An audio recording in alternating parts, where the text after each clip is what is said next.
a l'impression d'avoir fait une séance de doublage tout à l'heure. Vous n'aurez parlé comme ça avec la voix de Sylvestre. J'adore tous ces gens qui viennent et qui nous font des petits cadeaux, qui nous demandent de parler en Simpson. Ouh, Pinez, oui, c'est vrai, hein, la vie vaut bien une dœuf.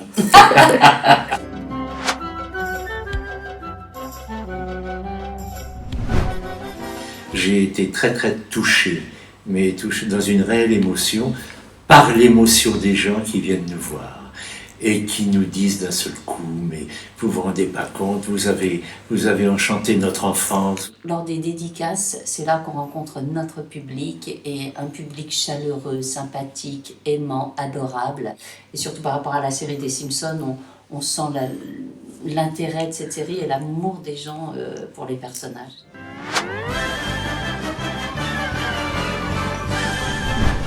Pour les Simpsons qui sont vocalement, c'est très fatigant pour la voix.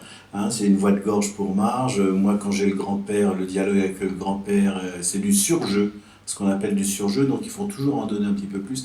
Et c'est vrai qu'on fait extrêmement attention quand on a une séance Simpson, donc ça veut dire 9h30 jusqu'à 18h30. En général, la veille, on refuse toutes les invitations. On picole pas trop. Exactement. Et puis on se couche tôt, voilà.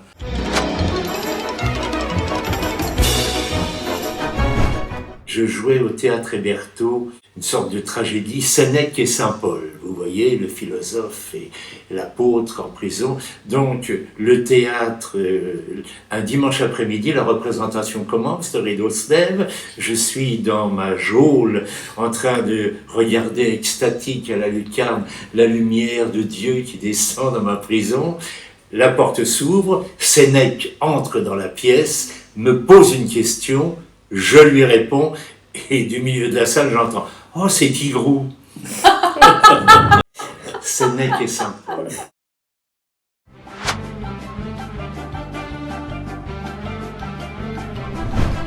Nous sommes mari et femme dans la vie. Philippe, voilà, de temps en temps fait des cauchemars. Des cauchemars avec la voix du grand-père Simpson. Et la première fois, je pensais que c'était une blague, en fait. Donc j'éclate de rire, bien sûr. Je lui dis, arrête, bon, c'est bon. Voilà. Et en fait, je me suis rendu compte que c'était une peur panique, en fait. Une vraie peur, un vrai cauchemar.